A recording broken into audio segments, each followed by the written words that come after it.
funny because the first time I ever made fun of Stuttering John's show, I said, guys, I'm a fan of Stuttering John. I played some of his interview questions. I'm like, he was great on the Stern show. Then you go back and you realize he never had talent. He was never good at anything. And thank God for Howard Stern for understanding that he was dealing with a nothing. And Tom Chiasano realized they were dealing with a nothing. And so what I want to present to you, and Iso's got the videos back there. Thank God I'm not running video. Today you're welcome. Remember last time. We know that went.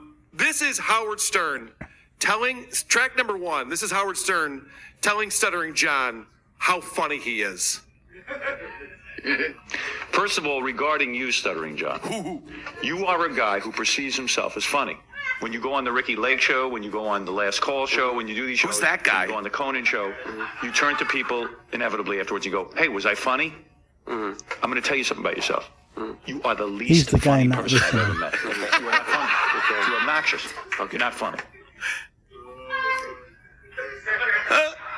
So Howard's explaining what we all now know. When John tries to be funny, he's not funny. Never.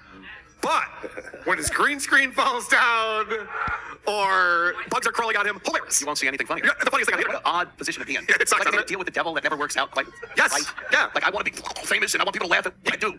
It's like he got a monkey paw. Maybe that's why his hand's like that. He got one of those monkey paws. I wish I had a monkey paw. It never works out quite right. Monkey paw has cleaner nails. Yeah, I'm really gonna bologna sandwich from a monkey paw And a monkey red ass. All right, my track number 2. This is Howard explaining that John comes off as obnoxious when he's trying to be funny. All right, I'll tell you what's funny about you. You stutter. When you go on TV and you try to be me, it's not funny. All right. It comes off obnoxious. Okay. It's a very fine line. You are funny when you are yourself. When you start to talk about yourself, there is a certain naivete about you that is interesting, that is stupid. And that is funny when you start to stammer about your life. Okay. When you go on the air and you run around like Howard, and you look like you're doing a bad Howard impression, you are not funny. Okay. So afterwards, when you come off these shows and you say to me, was I funny? Or you say to Jackie, was I funny? That's funny. Because you're so insecure, you're funny. You're being you. When you go on these shows and you're me, and you're yelling at people, and you're stuttering, and you lose your charm. Now, here's the other thing you want to learn about yourself. You don't take criticism well. You don't listen. Wow. Fucking nailing it. This is the mid-90s.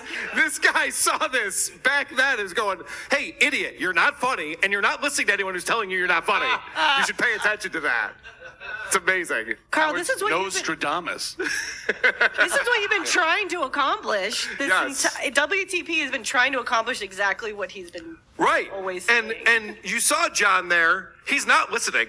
No. He's not paying attention. In fact, I bet he was high-fiving guys in the back room. I got on the air today. Yeah, I did 40 minutes on the air today. He's like, yes, I'm an idiot, yes.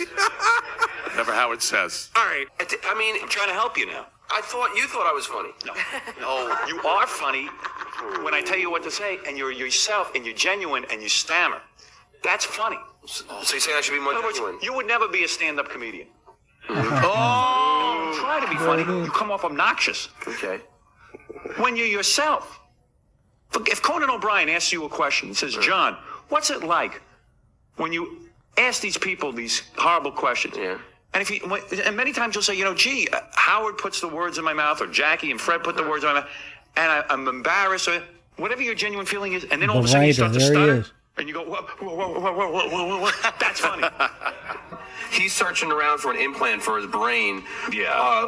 That'll help. Then why did you slip me a note so I know? Because I was writing it out when you picked it up for him.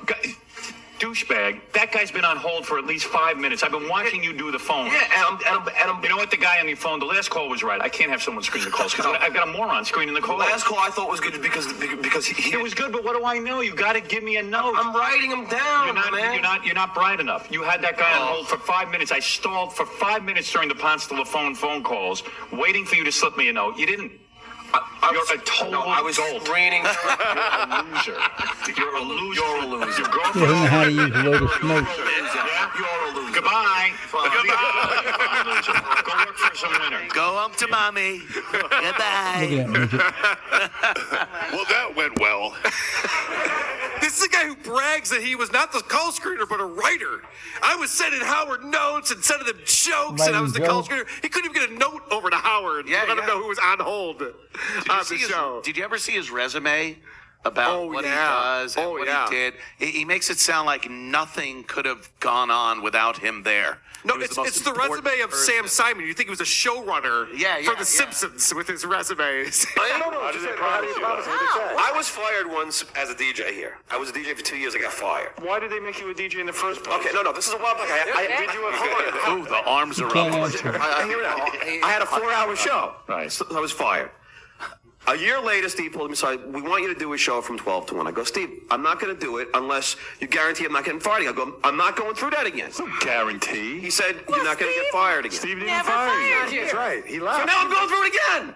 But do you have a contract that says you can never be fired? No, it was a verbal thing that Steve and, And I agreed Steve, on. But I it know was Steve. between you and That's Steve why I got knew. And fired. yeah, but I'm sure Tom knew about that deal as well. A verbal thing. Yeah, John goes, I can't be fired. Like, that's not So how incompetent employment which you works. are, you get I'm fired. impervious to fire. Yeah, you guys told me you wouldn't fire Larry. Funny. Yeah, In and of itself. except for the stutterer is an idiot Except the who guy thinks is- he earned the right, job. Right. Yeah. That's the twist. Right. Yeah. The fucking M. Night Shyamalan twist at the end. I'm actually a blithering idiot. We knew that's not a twist, John. So it's not surprising at all. First frame after the credits. So what's great about this is that John didn't tell Howard he was offered this job, and he just put in his 2-week notice and quit. And Howard was pissed that he wouldn't come to him first and say, "Listen, I got an offer." You know, so at least they could like counter if they wanted to, or obviously they're not going to pay John $500,000 a year. And John knows that, but so this is track number 11. This is Howard explained that he probably should have told him. You know what I was talking about. I'm not going to go through it with you again. I said to you, I don't want to hear about your cockamamie schemes anymore. business. That's right. Pull the I don't tape. want to. The same what Tom's talking about. Not about if you. It's a big difference if you're leaving the show. Right. Come on, John. I'm talking about, you know what I didn't want to talk about? All your cockamamie, Stuttering book, John tour, your book, yeah. your this, your that, the other thing. I said, talk to Gary, let him know, and I will talk to you on a case-by-case basis, or I'll tell Gary. When you were leaving the show, that's a whole different ballgame, and you had no problem picking up the phone the day the contract was And those signed. other Yeah. So basically what's happening here is John's constantly going, "Hey, can I go on I'm a Celebrity, get me out of here?" On if Leno is funnier than Letterman. Oh. So It's funnier, Letterman or Leno, John? Leno. I hate Letterman. Oh, Letterman. John, wrong. not even- Hold on a second. I swear to God, may I die right now. Funnier. On my life. And he's been working on killing himself for 30 years, so I guess. I mean, every single person there was just like, "Oh, how could you say you're losing?" Talked about that because it's Rob. Yeah. But he's not going to go out on a limb and put his neck out there for fucking Will just John slap her in the face. on wings. Oh, God, I got a flight. I'm sure he's all stiff too. Oh, can I get a ticket to 2 pickets to Pittsburgh? Hilarious. All right. The last clip I have here, a caller calls in and predicts John's fate and nails it. is it you? It wasn't me. It's tonight. Callie, the guy you always hang up on. Remember me? Oh, You mean the guy I put through about 2,000 times? Yeah, a few times, but you always hang up. You're the worst phone screener. Sometimes You have a I life try. because of Howard, and you're a loser. You're a traitor, and good riddance. And you know what? When you do lose your job with Leno and you sell your house, your whole life will go down the drain. I don't wish that on That's John. not what I don't wish it on him, you know what? I don't But that's what it's going to be, because the All point right, is, all right. that was his son-daughter. Terrible. We'll talk about this later. Tragic. But kids. So it's just amazing to nailed me it, that everybody knew what was going to happen to Stuttering John when he moved out to LA. yeah. He bought the most expensive house. He could barely afford it. And his Hey, salary. Karen, I bought the most expensive tree. We needed that money, Karen.